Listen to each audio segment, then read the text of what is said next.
This week on Jerusalem Dateline, what are some of the foreign policy challenges facing President-elect Donald Trump in the Middle East and beyond? Will the Russian intervention in Syria lead to a new Cold War between Russia and the West? Some say it's already happening. And more refugees fleeing from Iraqi fighting with ISIS cells among them. Should the United States receive them? Plus, does Trump's election signal the end of the two-state solution for the Israeli-Palestinian conflict? Hello and welcome to this edition of Jerusalem Dateline.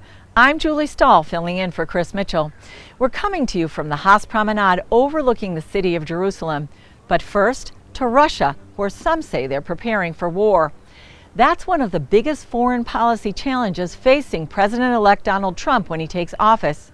The growing war of words between Russia and the West is sparking rumors that there could be another Cold War. That fear has led to recent emergency drills where millions prepared for the possibility of nuclear war. George Thomas has that story from Moscow.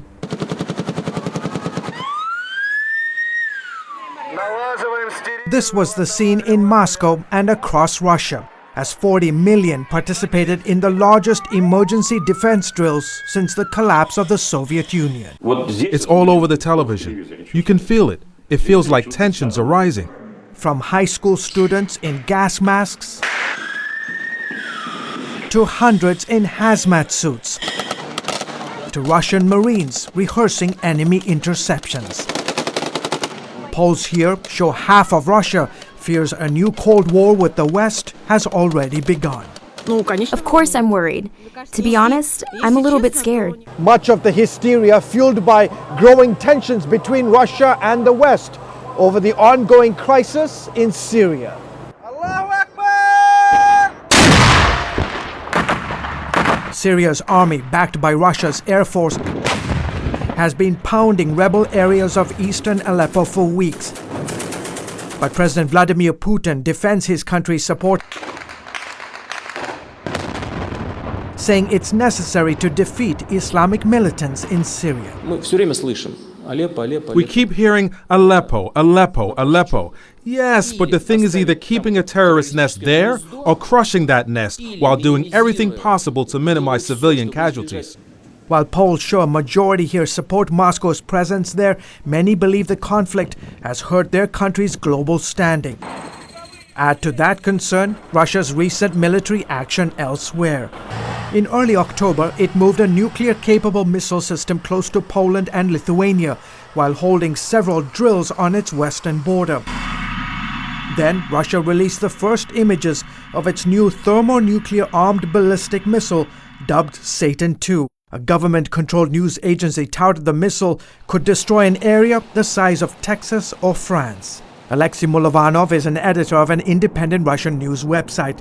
He believes the military flexing is just saber-rattling, but understands why Russia's neighbors are worried. If you keep a rifle at home, you know you have it, and you can use it if something happens. But if you go out on the porch with this rifle every day and parade it in front of everyone, people will start giving you strange looks. NATO is taking notice, building up troops and other resources in Poland, Estonia, and Latvia to prevent a potential incursion by the Russians. The US and Britain also just announced plans to send planes and tanks to Eastern Europe next year, joining a 4,000-member ground force in the Baltic states. While some say the war chatter is just that, chatter, others here have serious concerns about a new Cold War that feels like it is well underway. George Thomas, CBN News, Moscow. As Iraqi forces continue to force ISIS out of Mosul, the terror group is fighting to maintain its hold on the city. As Chris Mitchell reports, the offensive to liberate Mosul has created a new movement, a new exodus of refugees. Already thousands of refugees have tried to escape the ISIS rampage across Iraq. It's a trickle that could become a flood. Behind me is one of the many refugee camps throughout northern Iraq. 20,000 people live in this one alone, with another 30,000 in the vicinity. But experts warn when the city of Mosul falls, it could represent the greatest refugee crisis in decades. There's a lot of potential for this to be catastrophic on the human scale. Matthew Nowry leads Samaritan's Purse in northern Iraq. He says the internally displaced persons, or IDPs, coming out of Mosul today are different from the refugees who fled ISIS in the summer of 2014. The IDPs that are going to be coming out of Mosul have lived 2+ years under the control of ISIS. And so they've seen what I believe is the worst terrorism the world has ever seen. And they have been influenced by ISIS. He says that makes this humanitarian effort far more dangerous. When you talk about 1 million+ people being displaced all over the desert here in Iraq, it doesn't take long for you to understand that there will be ISIS cells in those groups of people, in those groupings, which brings in a whole new set of challenges. Despite the danger, he sees the crisis as an opportunity for the church, especially with the young people. These youth have been watching ISIS for the last 2 years, and they know what they're being taught by ISIS. And they're about to be displaced into the region, and they're going to be watching to see who receives them and who serves them. And so we have taken it upon ourselves as an organization, and we believe that Jesus commands us to give a glass of cold water to our enemy and to serve. And so we want to be there. We want to be the hands and feet of Jesus Christ when these children and when these adults, whether it is cells of ISIS or not. Nowry says what's needed most now is prayer. The situation is incredibly complex. And I'd ask the church back in America, in the West, first and foremost to pray. We don't have all of the answers. We don't know how to remain completely secure. This is a dangerous calling.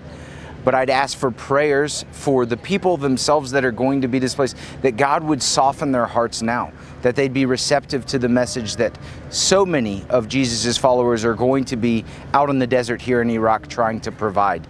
Chris Mitchell, CBN News, Northern Iraq. It's clear that President-elect Trump will have his hands full with foreign policy issues from day one, among them the Syrian civil war and refugees. How many refugees America lets in has been controversial. Now one expert is suggesting that how many and who gets invited should be left up to the American people. White House correspondent Jennifer Wishon explains. The United States has now welcomed more than 13,000 refugees fleeing Syria.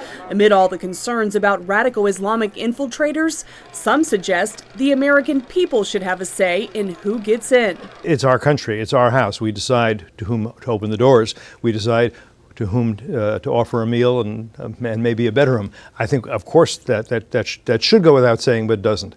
In his recent article, Coming to America, May writes that he disagrees with those who want to close off America's borders completely, but thinks prioritizing who gets to come in by considering what's best for America is smart policy, especially when you consider that of the first 11,000 Syrians invited to live in America, only 56 of them are Christian. Both houses of Congress and the Obama administration have recognized that genocide is taking place in the Middle East. They've designated that there are victims of genocide. Genocide means whole communities being targeted for extermination. It seems to me once you agree and understand that these communities are facing genocide, you need to prioritize those victims. And that means they get to the front of the line. It's inaction that runs counter to U.S. policy, not to mention immoral, when you consider the lessons of World War II, Bosnia, and Rwanda. Instead, the U.S. has designated Christians in Syria and northern Iraq as suffering, but told them they'll have to get in line. And even that isn't as easy as it may sound. They're afraid to go to the camps the UN has set up. It's not the UN's fault exactly, but they are not protected in those camps from Islamic State infiltrators, from criminal gangs, and from other people in the camp who may be hostile to Christians for all sorts of reasons. Some members of Congress are working on giving Christians alternative routes into the U.S. In the meantime, though, allowing more Christian refugees could give Americans peace of mind. Al-Qaeda, the Islamic State, these are not equal opportunity employers.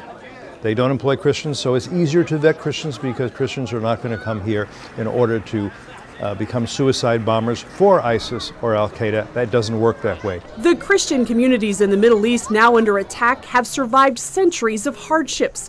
And May says the idea that they could be wiped out in a generation is terrible. Jennifer Wishon, CBN News, Washington. Up next, does Trump's election signal the end of the two-state solution to the Israeli-Palestinian conflict?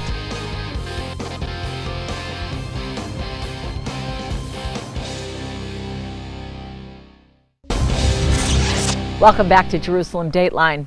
Donald Trump's election has fueled speculation about relations with the Middle East and particularly in Israel. I found out that some are saying it would be a good time to overhaul the Israeli-Palestinian peace process. Many Israelis hope an incoming Trump administration will lead to a major change in addressing the Israeli-Palestinian conflict. The combination of the changes in the United States, in Europe, and the region provide Israel with a unique opportunity to reset and rethink everything. Since the 1993 Oslo Accords, Israel and the Palestinians aimed to resolve their conflict by establishing a Palestinian state in biblical Judea and Samaria, also known as the West Bank. That direction would ultimately lead to a divided Jerusalem and the eviction of thousands of Israelis.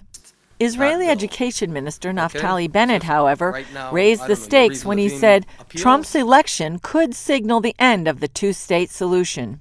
It's no secret that I think that the notion of setting up a Palestine in the heart of Israel is a profound mistake. We have to bring alternative, new ideas instead of the Palestinian state approach.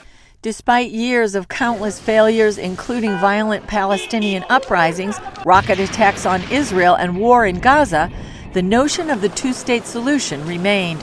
Signs of that situation possibly changing include comments from Trump advisor Jason Greenblatt saying that Israeli settlements in Judea and Samaria are not a stumbling block to peace.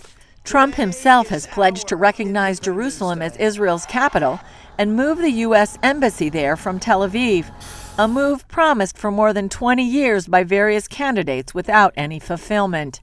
Former Ambassador Itamar Rabinovich believes such a move would meet with mixed reactions. There will be happiness on the Israeli side, there will be unhappiness on the Arab-Palestinian side.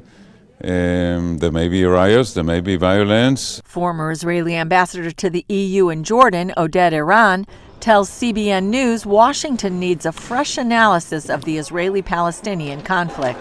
There will have to be an assessment of what didn't work with the Palestinians in the previous attempts and to come up with a new paradigm that may be more successful in attaining a solution to the Israeli-Palestinian conflict. Iran says it's important the new president finds new ways to resolve the conflict. In Israel, the feeling is Prime Minister Netanyahu should push the new president for change because no one is more pro-Israel than the Israeli people who live here. Coming up, everyone else except for the Jewish people seem to have human rights in Europe. How one European group is fighting anti-Semitism and standing for Israel in Europe and the UN.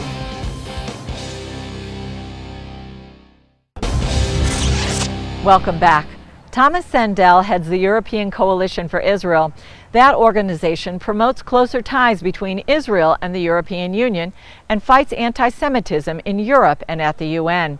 I spoke with Sandel recently here in Jerusalem about some of the challenges that Israel is facing. Thomas Sandel, welcome to Jerusalem Dateline. Thank you. Europe is kind of a hostile place sometimes for Israel.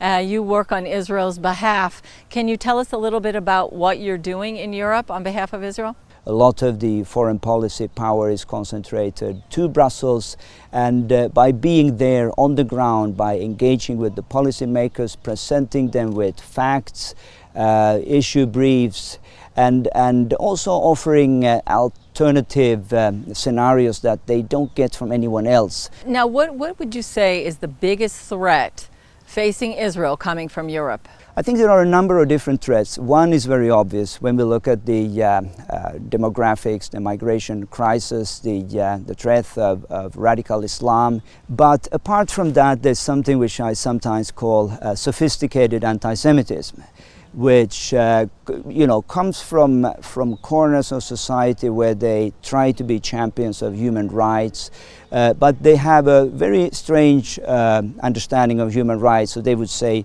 circumcisions of Jewish babies is against the rights of a baby, and also when it comes to kosher slaughter, that this is against the rights of animals. So everyone else except for the Jewish people seem to have human rights in Europe. The boycott, divestment, and sanctions movement, Europe was kind of a leader in that. Where is that heading now? Is it advancing? Is it being pushed back? I think the good news is that there are some major pushbacks. If you look at the legal aspects, interesting, the High Court of France have decided and determined that this is illegal. It's against international trade law. It's against international law. You also have more political declaration, like the former British government under David Cameron, who came out with this statement to say that any municipality that want to boycott Israel will have to face the consequences and also be targeted for sanctions from the government in London. Nevertheless, having said that, there is a strong undercurrent in Europe. And when we spoke with the Prime Minister, I explained and I said, listen, this is a small minority, but it's a vocal minority, and it's a very well-funded minority, and funded also with EU tax money. This is also why we started this European Coalition for Israel, because we felt at that time that there were many Christians who got the Israel message, but mostly it stayed within the four walls of the church. And as Europeans, we have to look back to what happened in the 1930s and realize that Europe and Germany was much more Christian at that time, and still the greatest crime against the Jewish people could happen in a Christian environment. So we say that it's not even a matter of how many we are, but if there is a group of people who dare to go to the places which are the tough places, politically, spiritually, like Brussels, like New York, like other European capitals, this is where we are needed. We've seen in the Middle East in the last couple of years, with the rise of ISIS, countries like Egypt, Saudi Arabia, suddenly kind of appreciating Israel and asking Israel for help. I wondered if that might also be something that might work in Israel's favor in Europe. So behind the scenes we see this very positive development. But on the other hand, and I'm again quoting the Prime Minister, who said that the world is changing dramatically, and Israel has new friends in Asia and Latin America and Africa. Why is it that what we used to consider our closest friends are still stabbing us in the back? And there is this little clique, especially in Brussels, in these circles, who for some reason are very obsessed with Israel, very obsessed with fixing the Middle East, but who don't really care what happens in the wider region, don't care about the Christians who are being slaughtered. We have seen this as an educational challenge for us, actually to bring these facts to the leaders in a way that they can understand. So in 2010, together with CBN, we were in San Remo to commemorate the 90th anniversary of the San Remo resolution, which paved the way for the creation of the Jewish state. And most people today have never heard of San Remo. They have not heard about the Mandate for Palestine. And as I said, their sense of history starts in 1967, when suddenly these Israelis came and took all the land of the Palestinians. Or even their concept of what happened in 1948 is very distorted, it's very politicized. I always say that each time we go into a meeting, we always come out and having achieved something, because the facts are on our side. It's that simple. One Syrian refugee child's tale of triumph when we come back.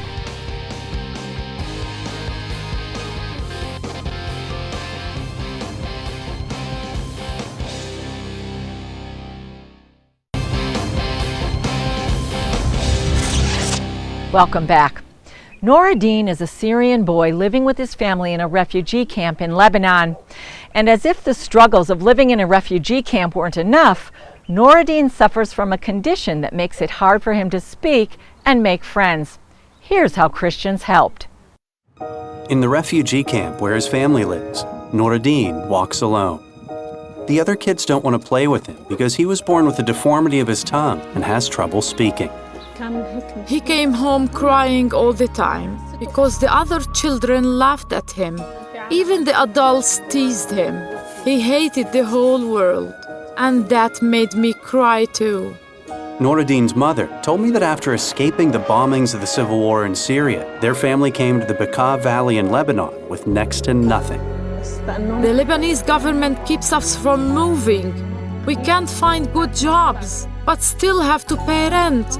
We never lived like this, and we could never save enough money to help Noradin.